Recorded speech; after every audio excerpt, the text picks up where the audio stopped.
Are you a friend, an enemy, or irrelevant to your team? Three buckets that we don't recognize, and in a fraction of a second, people who see us when you walk in the room are already subconsciously making that decision. How does that affect your leadership skill, your leadership ability to communicate, influence, and empower your team? Now, most of you who are listening to this, if you are an emerging leader or newly minted leader, you have enough skill, enough ability to be dangerous in a leadership position. You have the confidence. But if you're struggling to communicate or to influence your team, in particular, if you have seasoned members on your team, it is probably because you're not aware of that how you communicate and present yourself is subconsciously putting you in one of those three buckets. So in today's episode, we're going to look at It's Personal about leadership and communication. So let's jump in. Hello, and welcome to the PNB Nation, where it is all personal, not business. I'm your host, Mr. Rico, and I will be your guide through all things people and give you in-depth insights, strategies, and the secrets to behavioral dynamics to creating a common language for understanding people in and out of the workplace. So let's get started.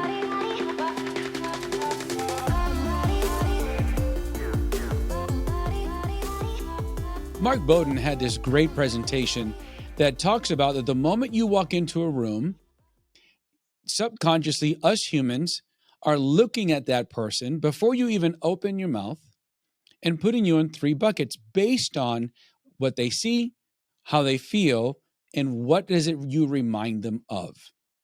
If you're similar in voice, if you're similar in dress and they feel comfortable, you may be in the friend bucket. If you remind them of something negative, well, you're going to be in that enemy bucket, and they're going to react accordingly because you remind them of something negative or something that makes them feel uncomfortable. Or you're irrelevant, meaning that no matter what you say to them, there is no value in what you say and what you're doing. Now, for new emerging leaders that I've worked with, this third bucket tends to be one of the more challenging ones, especially with more established team members that have been there for a while. You have to prove yourself. And part of how we prove ourselves to existing team members is understanding their value and their purpose for being there. What do we bring to the table that enhances them? Because if you are not only a younger generation, but a new leader dealing with an older generation and a more established employee, how they define your worth is different between what you see as necessary and how they have earned their position. So how do we bridge that gap? How do we get into the friends particular bucket? Well, first we have to have a conversation with those individuals that have been there for a while and earned their trust. A great way I have done it is sitting down with them as if I was speaking to a mentor, explaining my point of view, what I see, and getting feedback from their experience. Now, I want to be clear. This doesn't mean kowtowing to them, kissing their ass, bowing down to them. No, is learning that, hey, you have 10, 15, 20 years of experience in this position with this company doing this job. Here's what I see as a value add. Give me some input. That creates buy-in because they do have an influence with the rest of the group. But also adjusting your communication style. There are times that when we are under pressure or stress, we're going to go to our natural style of communication, what's comfortable to us. Whether that's barking orders, getting to the bottom line, getting a collaborative consensus from the team, or using facts and information to justify our point of action. As a leader, especially those who are new emerging or brand new in their position, I would first recommend getting a sense of what does my team prefer? How do they make decisions? What are they being comfortable with? Because remember, your choices affect their livelihood. That is really what they're weighing against. This is what I've been doing. This is how I can justify my living and my future or my career. Are you going to add value to it or throw a monkey wrench into it? So what you say from the moment you walk in, your tone, your pace, how you are approaching this is going to put you in one of those three buckets. So making friends, as far as being in the friend bucket, this is familiar. We're in alignment. And now I can listen to your point of view that maybe I had not considered. Preparation's key here.